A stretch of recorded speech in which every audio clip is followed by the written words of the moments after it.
Social media पर झूठी शान दिखाने वाली बहू ने जब अपने अनपढ़ ससुर का वो खामोश और खौफनाक रहस्य देखा तो उसके पैरों तले जमीन खिसक गई। जो लोग तस्वीरें नहीं डालते उनका दिमाग दुनिया से कितना अलग होता है, यह सच्चाई आपके रोंगटे खड़े कर देगी। आधुनिक युग की सबसे बड़ी और भयंकर बीमारी शरीर को नहीं बल्कि मनुष्य के मन को लगती है। यह बीमारी है दिखावे की भूख। आज का इंसान यह भूल चुका है कि जीवन जीने के लिए मिला है, दुनिया को साबित करने के लिए नहीं। हम अपने जीवन का हर सुख, हर दुख, हर निवाला और हर आंसू एक आभासी दुनिया सोशल मीडिया के सामने परोस देते हैं। हमें लगता है कि यदि सैकड़ों अनजान लोगों ने हमारी तस्वीर की प्रशंसा नहीं की तो हमारी खुशी का कोई मोल ही नहीं है।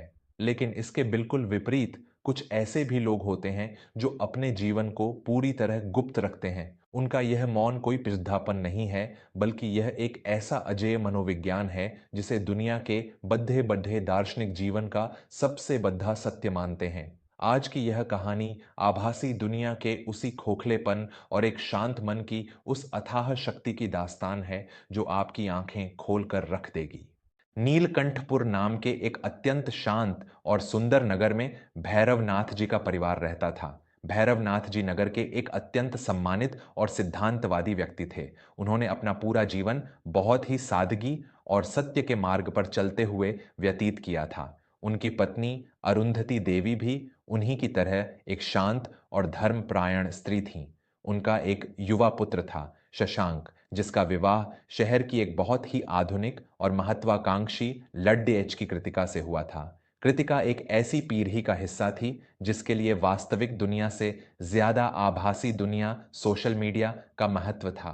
सुबह उठने की चाय से लेकर रात को सोने तक कृतिका का जीवन सिर्फ एक मोबाइल के कैमरे के इर्द गिर्द घूमता था। उसे इस बात से कोई फर्क नहीं पड़ रहता था कि उसके घर के भीतर कौन कैसा महसूस कर रहा है। उसका पूरा ध्यान सिर्फ इस बात पर होता था कि इंटरनेट पर उसकी तस्वीरें देखकर लोग क्या कहेंगे। शशांक जब थका हारा दफ्तर से घर लौटता तो कृतिका उसे जबरदस्ती मुस्कुराने को कहती ताकि वह एक परफेक्ट कपल, आदर्श जोड़ी की तस्वीर दुनिया को दिखा सके। शशांक इस दिखावे से अंदर ही अंदर घुट रहा था।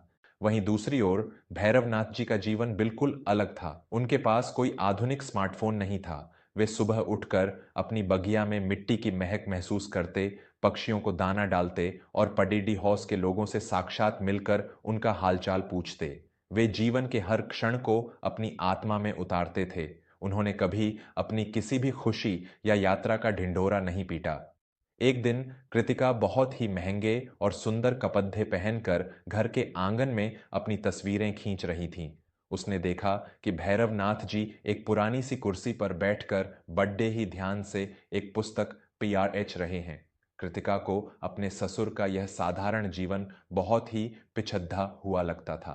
कृतिका ने व्यंग्य कसते हुए कहा, पिताजी, आप इस दुनिया से बहुत पीछे रह गए हैं। आप जीवन में इतनी यात्राएं करते हैं, इतने बड़े बड़े लोगों से मिलते हैं, लेकिन कभी आपने अपनी कोई तस्वीर इंटरनेट पर नहीं डाली।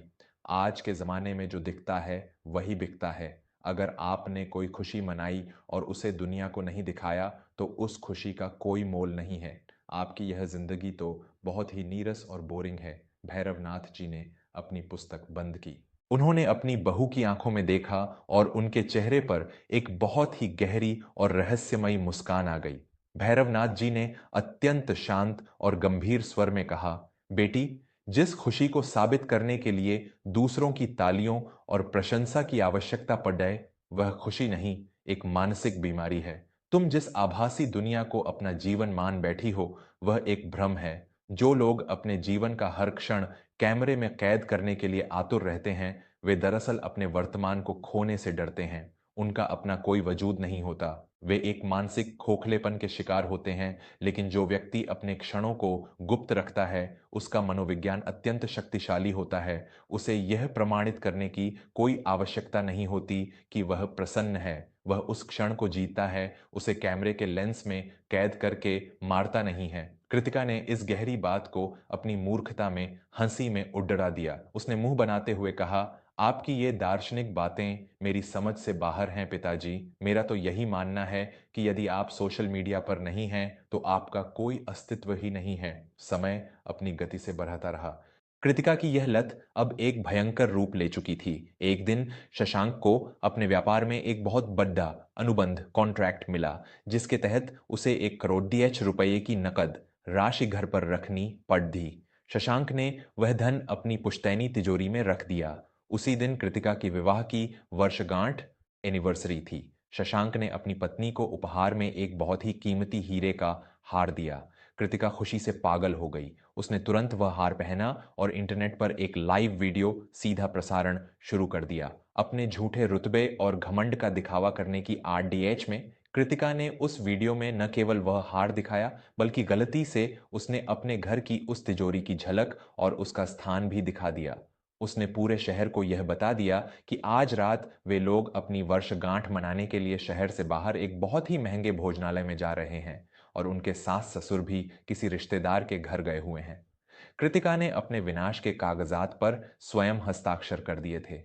आभासी दुनिया में बैठे हुए लोगों में मित्र कम और भेदिए अधिक होते हैं।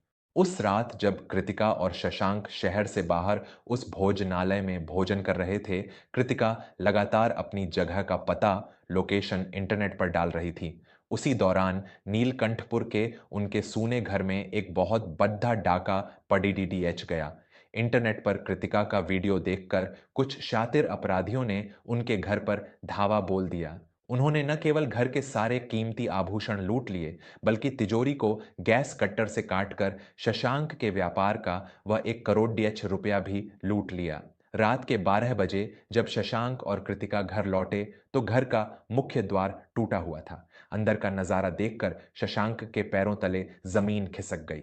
तिजोरी खाली पड्डी थी। शशांक वहीं जमीन पर गिर पड़ा। वह पूरी तरह से बर्बाद हो चुका था। कृतिका बदहवास होकर चिल्लाने लगी। उसका वह कीमती हार, उसका घर, शशांक का व्यापार, सब कुछ लुट चुका था। भय और हताशा के उस माहौल में कृतिका ने वही किया जो उसकी खोखली मानसिकता उसे करने को कहती थी। उसने तुरंत अपना फोन उठाया और अपनी इस बर्बादी का रोना रोते हुए इंटरनेट पर एक संदेश डाल दिया कि उनके घर में लूटपाट हो गई है। उसे लगा कि उसकी वह आभासी दुनिया, उसके वे हजारों मित्र जो उसकी तस्वीरों पर उसकी झूठी तारीफ करते थे, वे सब उसकी मदद के लिए दौड़ डपट देंगे। लेकिन सच्चाई बहुत भयानक थी। किसी ने उसकी कोई मदद नहीं की। इसके विपरीत लोगों ने उसकी उसी पोस्ट पर उसका मजाक उड़ाना शुरू कर दिया।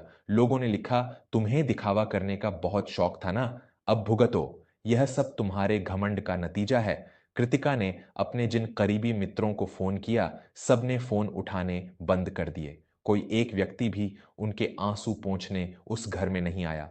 कृतिका का वह सारा भ्रम, वह सारा अहंकार कांच की तरह टूटकर बिखर गया। वह जमीन पर बैठकर फूट फूट कर रोने लगी।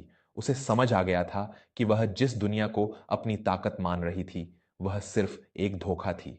तभी घर के द्वार पर भैरवनाथ जी और अरुंधति देवी पहुंचे। घर की हालत देखकर अरुंधति देवी घबरा गईं, लेकिन भैरवनाथ जी के चेहरे पर कोई भय, कोई घबराहट या कोई क्रोध नहीं था। उनका मस्तिष्क एक अजेय योद्धा की तरह शांत था। शशांक ने रोते हुए अपने पिता के पैर पकड़ डीएच लिए और कहा, पिताजी, हम बर्बाद हो गए।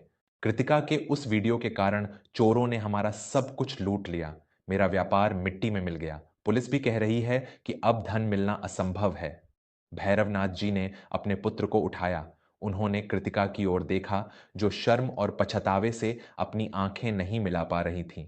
भैरवनाथ जी ने बहुत ही स्थिर और फौलादी आवाज में कहा, मौन धारण करो शशांक, जो धन गया है वह वापस आ जाएगा। लेकिन मुझे खुशी है कि इस घटना ने कम से कम इस घर से एक बहुत बड़ी मानसिक बीमारी को हमेशा के लिए बाहर निकाल दिया है। भैरवनाथ जी ने अपना पुराना टेलीफोन उठाया और बिना किसी इंटरनेट, बिना किसी शोर के केवल 3 फोन कॉल किए। मात्र आधे घंटे के भीतर उस घर के बाहर गाड़ियों की लाइन लग गई। शहर के सबसे बड़े पुलिस अधिकारी, बड़े बड़े व्यापारी और नगर के वे प्रतिष्ठित लोग जो राजनीति से लेकर समाज में बहुत बड़ा रुतबा रखते थे, वे सब उस घर के आंगन में खड्डे थे। कृतिका की आंखें फटी की फटी रह गईं। जो ससुर कभी किसी तस्वीर में नहीं दिखा, जो कभी अपनी पहचान का दिखावा नहीं करता था, उसके एक फोन कॉल पर पूरा शहर कैसे खड़िढा हो गया। पुलिस अधिकारी ने आगे बढ़कर भैरवनाथ जी के चरण स्पर्श किए और कहा, गुरुजी, आप बिल्कुल चिंता न करें। जिस शहर में आपने हजारों गरीबों का इलाज बिना किसी को बताए करवाया है, जिस शहर के अनाथालयों को आप गुप्त रूप से चलाते हैं, उस शहर में आपके घर की ओर आंख उठाने वाले को मैं पाताल से भी खींच लाऊंगा। कृतिका को अब समझ आ रहा था कि उसके ससुर का असली अस्तित्व क्या था। भैरवनाथ जी ने जीवन भर समाज की भलाई के इतने बड़े बड़े कार्य किए थे, लोगों के बुरे वक्त में उनके साथ खड़े रहे थे, लेकिन कभी उसकी एक भी तस्वीर इंटरनेट पर नहीं डाली। उनकी असली दौलत आभासी दुनिया के लायक नहीं, बल्कि वास्तविक दुनिया के वे इंसान थे जिनके हृदयों में वे भगवान की तरह बसते थे।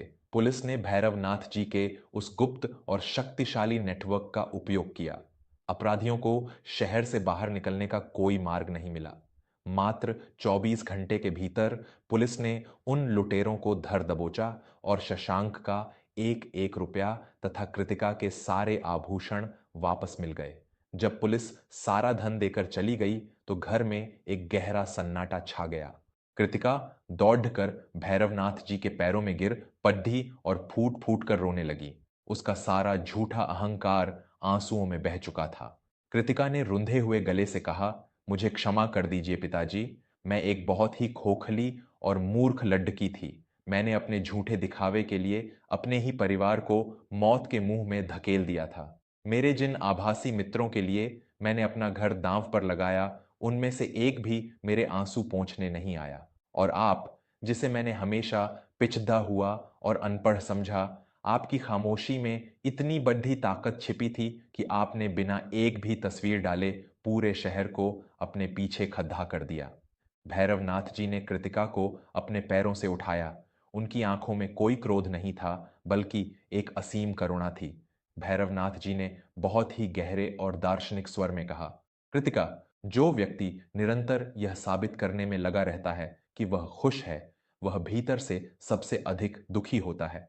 महान दार्शनिक एलन वॉट्स ने कहा था कि जीवन का अर्थ केवल जीवित रहना है, इसे किसी कैमरे के सामने साबित करना नहीं। जब तुम अपने निजी जीवन को दुनिया के सामने परोसती हो, तो तुम अपने जीवन की ऊर्जा को नष्ट कर देती हो। जो लोग सोशल मीडिया पर तस्वीरें नहीं डालते, वे इस आभासी भ्रम से आजाद होते हैं। उनका मनोविज्ञान इतना मजबूत होता है कि उन्हें स्वयं को मूल्यवान महसूस करने के लिए किसी अजनबी की तालियों की आवश्यकता नहीं होती। वे अपनी वास्तविक जिंदगी जीते हैं, उसे रिकॉर्ड नहीं करते। उस दिन कृतिका ने अपना फोन उठाया और अपने सारे आभासी खातों, अकाउंट्स को हमेशा के लिए मिटा दिया, डिलीट कर दिया।